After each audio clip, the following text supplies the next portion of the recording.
तो इस बार का Vivo V50 जो है उसके अंदर आपको एक बड़ी बैटरी देखने मिलती है जो कि 6000 mAh है। और फोटोग्राफी के लिए तो भाई मुझे ज्यादा कुछ बताने की जरूरत है नहीं, और परफॉर्मेंस वाली बातचीत आगे डिटेल में करेंगे। डिस्प्ले को भी क्वाड कर्व कर दिया गया है, और भी कुछ अगर इंटरेस्टिंग पॉइंट है इस नए Vivo V50 को लेकर वो मैं सब यहाँ पर शेयर करूंगा। और यहाँ पर हमें Vivo ने ये डिवाइस भेजा हुआ है अपने साथ कोलैब करने के लिए। यहाँ पर जितना डिटेल हो सकता है मैं अपने फर्स्ट इंप्रेशन के अंदर आपको डिटेल में सब कुछ समझाऊंगा कि ये Vivo V50 कैसा है और प्रो का क्या सीन रहेगा, वो सारा सब कुछ हम लोग जानेंगे। अनबॉक्सिंग एक्सपीरियंस में आपको सब कुछ मिल जाता है, फोन, कवर, चार्जर और उसका केबल। बाकी ये फोन कैमरास को लेकर काफी ज्यादा प्रायोरिटाइज है, क्योंकि यहाँ पर Vivo के अंदर जो जायस की पार्टनरशिप है और साथ में वेडिंग फोटोग्राफी, इस तरीके के फीचर्स आपको मिल जाते हैं। तो देखो, मेन कैमरा आता है 50 मेगापिक्सल का जायस के लेंस के साथ में, और सेकंड आता है 50 MP का Jais ultra wide lens. Front selfie भी आता है 50 मेगापिक्सल्स का जायस ग्रुप पोर्ट्रेट लेंस के साथ में। और यहीं पर अगर आप देखते हो ना, तो आपको जायस के 7 स्टाइल पोर्ट्रेट मोड मिल जाते हैं, जहां पर आपको 20 स्पीड, सोनार हो गया, बायोडार हो गया, सिनेमैटिक, सिने फ्लेयर, इस तरीके के पोर्ट्रेट फिल्टर्स मिल जाते हैं। और अगर आपको एक ह्यूमन सब्जेक्ट पे एक बेटर पोर्ट्रेट खींचना है ना, तो आप इन फिल्टर को यूज करोगे तो एक प्रोफेशनल कैमरा जैसा आउटपुट निकल कर आएगा। इवन जायस की मल्टी फोकल लेंस भी मिल जाते हैं, जिस पर आपको 1x हो गया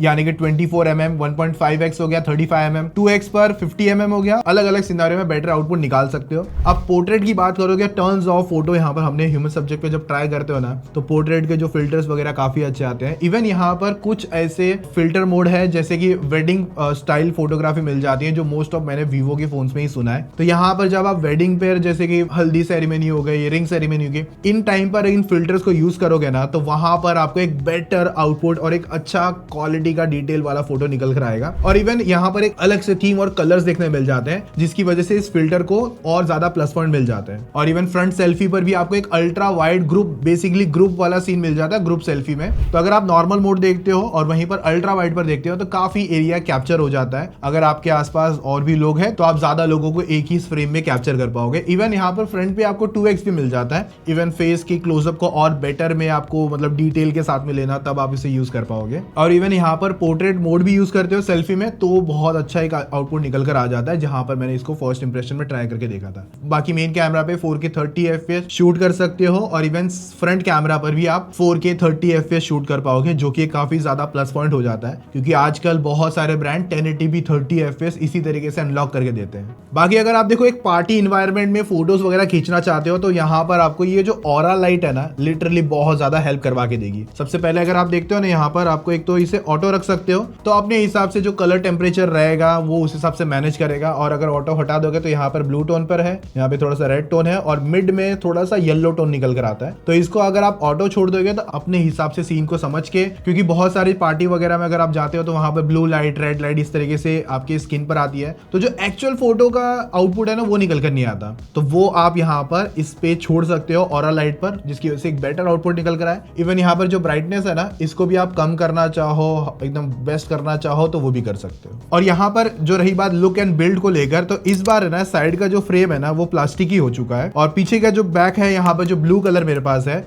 ये ग्लास बैक फिनिश के साथ में मिलता है। और जब आप इस पे देखने लगते हो ना, तो ऐसा कुछ ऐसा गैलेक्सी टाइप का ऐसा डेप्थ पूरा फील होगा। जब पूरा आप सामने से फोन को देख रहे हो, ऐसे हल्का हल्का रोटेट करोगे ना, तो यहाँ पर जो पैटर्न, जो डिजाइनिंग यहाँ पर Vivo ने करी है ना, लिटरली एक गैलेक्सी वाली फील निकल कर आ रही है। और इस पर ना आपको और 2 कलर ऑप्शन देखने मिल जाएंगे, और जिसमें से 2 जो ऑप्शन होंगे ना, वो ग्लास बैग के साथ में है और एक प्लास्टिक की बैग के साथ में आएगा। बाकी वेट और इन हैंड फीलिंग को लेकर तो कंफर्टेबल है, बट लास्ट ईयर वाला एल्यूमिनियम आया करता था, तो थोड़ा सा और ज्यादा प्लस पॉइंट लगता था। और इस वन जो टाइप सी पोर्ट है, उसको इस बार भी 2.0 ही रखा गया है। और ये जो फोन है ना, 6000 mAh के साथ आएगा, उसके बाद में भी 7.6 mm का पतला फोन आपको देखने मिल जाता है। मैं कह सकता हूँ इंडिया स्लिमेस्ट फोन आपको मिलता है विद 6000 mAh बैटरी के साथ में। बाकी ये जो पीछे का जो बैक फिनिश है ना, हल्का सा अगर आपके फिंगरप्रिंट मैग्नेट जरूर लेगा, तो अगर कवर लगा लोगे तो वो सारी चीजें वहां पर देखने नहीं मिलेगी। बाकी इसमें टोटल 3 माइक सेटअप मिलता है, और डुअल सिम आप डाल सकते हो। और ये फोन IP68 और 69 की रेटिंग के साथ में आता है, और इस पर आपको SGS सर्टिफिकेशन मिल जाती है डस्ट एंड वाटर ड्यूरेबिलिटी को लेकर। और यहाँ पर Vivo ने बहुत सारे टेस्ट करे, ऑलमोस्ट 70 के आसपास टेस्ट करे होंगे, जहां पर इन्होंने का है कि इनका ये जो Vivo V50 है अच्छा खासा ड्यूरेबल बनाया गया है। बाकी कैमरा मॉड्यूल का डिजाइन भी अच्छा है और जिस पर आपको जायस की पार्टनरशिप भी मिल जाती है और जायस की पार्टनरशिप की वजह से आपको एक बेटर इमेज क्वालिटी और निकल कर आ जाती है। और इस बार का जो ऑरा लाइट है ना, उसका जो रिंग मॉड्यूल है उसको और ज्यादा बड़ा कर दिया गया है। अब देखो रही बात पावर को लेकर, तो इसके अंदर स्नैपड्रैगन 7 Gen 3 प्रोसेसर है और ये प्रोसेसर है ना अच्छा खासा, मतलब मैं कहूंगा ऑप्टिमाइज्ड है। एंटूडू बेंचमार्क पर भी 8,15,000 के अबव का स्कोर आ जाता है, जो कि एक अच्छा पावर परफॉर्मेंस निकाल लेता है। और यहीं पर है ना LPDDR4X रैम है, UFS स्टोरेज जो है वो 2.2 है और मेरे हिसाब से Vivo को यहाँ पर एटलीस्ट 3.1 या अबव जाना चाहिए था। और इसमें आपको एक्सटेंडेड रैम का भी ऑप्शन मिलता है, लेकिन यहाँ पर जब CPU थ्रॉटल टेस्ट करके देखा मैंने तो यहाँ पर आपको नो थ्रॉटलिंग मिल जाती है और इवन Geekbench के स्कोर्स भी अच्छे खासे पावरफुल मिल जाते हैं। नाउ अगर बैटरी देखोगे इस फोन पर 6000 mAh आती है और विद आपको 90 वॉट का फ्लैश चार्जर मिल जाएगा। अगर आप 100% फोन चार्ज करोगे समवेयर आपको 50 मिनट के आसपास का टाइम लगेगा 100% होने में, 50% अराउंड 30-35 मिनट के अंदर हो जाएगा। और अगर इस फोन की बैटरी को लेकर देखो, मैं इतना एक्सपीरियंस इजीली शेयर कर सकता हूं कि यहाँ पर ये फोन आपको आराम से एक दिन अगर हेवी यूज करते हो, बहुत ज्यादा हेवी यूज करते हो और अगर उसके बाद में अगर आप नॉर्मल सिनेरियो पे यूज कर रहे हो तो 1.5 दिन के ऊपर तक का बैटरी बैकअप आप इजीली ग्रैब कर सकते हो इस पर। बाकी जब एक लॉन्ग टर्म रिव्यू मैं और निकालूंगा तो वहां पर आपको SOD के साथ में और डेटा शेयर करूंगा, क्योंकि देखो यहाँ पर जैसे मैंने कहा ये फोन ऑलमोस्ट हमने 2 से 3 दिन के अंदर यूज करा है, तो फर्स्ट इंप्रेशन, टेस्टिंग और बाकी उन सब चीजों पे ध्यान रख के वीडियो बन रही है। बट लॉन्ग टर्म रिव्यू में एक एक्सपीरियंस होता है, यूजर एक्सपीरियंस होता है कि भाई मुझे ये इशू फेस हुए नहीं हुए, वो हम वहां पर कवर करते हैं। बट यहाँ पर भी मैं आपको जितने पॉइंट हो सकते हैं जहां पर चीजें बेटर हो सकती थी वो भी मैं आपके साथ शेयर कर रहा हूँ। बाकी देखो परफॉर्मेंस इतना है, जो ये प्रोसेसर इन्होंने डाला है ना, जितने मैंने अभी तक डेटा टास्क वगैरह यूज करके देखा है, नॉर्मल सिनेरियो में UI को हैंडल करने को लेकर, UI एप्लीकेशन फास्ट वगैरह वो सब कुछ अच्छे से हो जाता है। बाकी अगर गेमिंग वाला सिनेरियो देखोगे तो वहां पर अभी के लिए इन्होंने स्मूथ पर 60 FPS अनलॉक करके रखा है और BGMI पर स्मूथ 60 आराम से ये प्लेबल करवा देता है। आप 60 का TDM वाला एक्सपीरियंस ले लो या इवेंट वाला इरेंगल एक्सपीरियंस ले लो, वहां पर अच्छे खासे FPS आपके सामने आ जाते हैं। बाकी गेमिंग के अंदर आपको 4D गेम वाइब्रेशन हो गया या फ्रेम रेट प्रायोरिटी हो गई,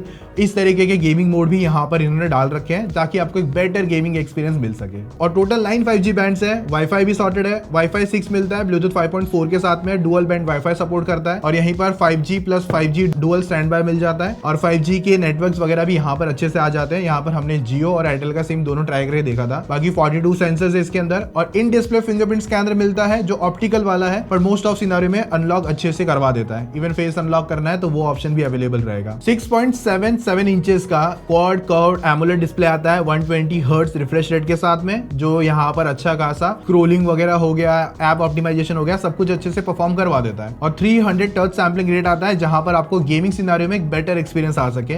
2160 PWM डिमिंग मिलती है, लेकिन अगर आप 60 हर्ट्ज पे फोन को यूज करोगे तो वहां पर ये 3840 की PWM डिमिंग यूज कर सकते हो। जितना बेटर नंबर होगा उतना लो लाइट में आपके लिए, आंखों के लिए जो बेटर एक्सपीरियंस निकाल सकता है, आंखों में स्ट्रेन हो गया वो कम निकल कर आएगा। और इस पर आपको ना जो 4500 निट्स की पीक ब्राइटनेस मिलती है, आउटडोर में मैंने जितना यूज करा है काफी अच्छा है। और जब ऑटो ब्राइटनेस पे यूज हो रहा था तो वहां पर 1300 का HBM निकल कर आता है हाई ब्राइटनेस मोड पर। बाकी नेटफ्लिक्स पर आप HDR10+ का कंटेंट देख सकते हो, कंटेंट इसके अंदर अच्छे दिखते हैं, वीडियोस वगैरह आप मूवीज वगैरह एंजॉय करनी है तो वो भी अच्छा एक्सपीरियंस निकाल लेता है। और वहीं यूट्यूब पर भी आपको अच्छा खासा कलर वगैरह, मतलब मैं कहूंगा वीडियोस के लिए भी अच्छा आ जाता है। और वहीं पर जब आप देखते हो इसके अंदर स्पीकर वाला सेटअप, डुअल स्पीकर डाल दिए और डुअल स्टीरियो स्पीकर का जो आउटपुट है वो आपको एक डिसेंट एक्सपीरियंस निकाल के दे देता है। बाकी FunTouch OS 15 के साथ में ये फोन आपको मिलता है जहां पर Android 15 लेटेस्ट सॉफ्टवेयर अवेलेबल है और साथ में इस बार की जो Vivo V50 सीरीज है इसके अंदर आपको AI की चीजें भी मिल जाती है। सर्कल टू सर्च जो बहुत काम में आता है, सही बताऊंगा रियल लाइफ में, और AI स्क्रीन ट्रांसलेशन हो गया और यहीं पर AI इरेजर 2.0 है। इस तरीके के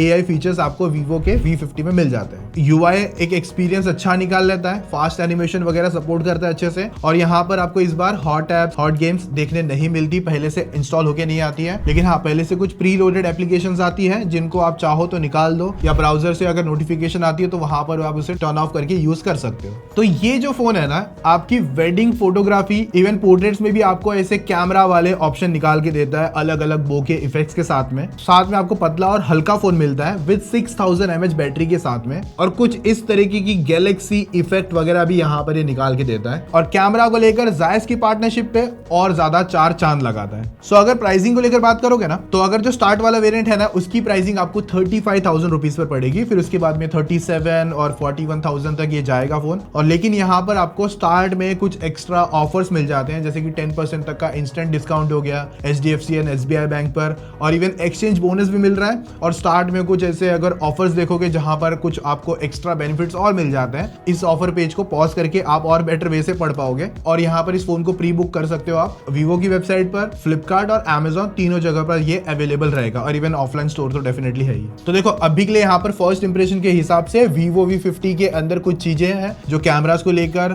चीजें यहाँ पर काफी इंटरेस्टिंग निकल कर आती है। और अगर आप इस फोन का एक लॉन्ग टर्म रिव्यू देखना चाहते हो कि कैसा ये फोन ओवरऑल निकल कर आता है और कुछ पॉजिटिव जो चीजें हैं आपके दिमाग में या रिव्यू के लिए कुछ चीजें और ऐड ऑन करनी चाहिए, तो वो आप मुझे कमेंट में जरूर बता देना। तो जब इसका लॉन्ग टर्म रिव्यू बनेगा तो वहां पर उन चीजों को मैं ऐड ऑन करके आपके सामने और बेटर वे में प्रेजेंट कर पाऊंगा। बाकी वीडियो अच्छी लगी है लाइक कर देना, सब्सक्राइब कर लेना। मिलते हैं नेक्स्ट वीडियो में, बाय।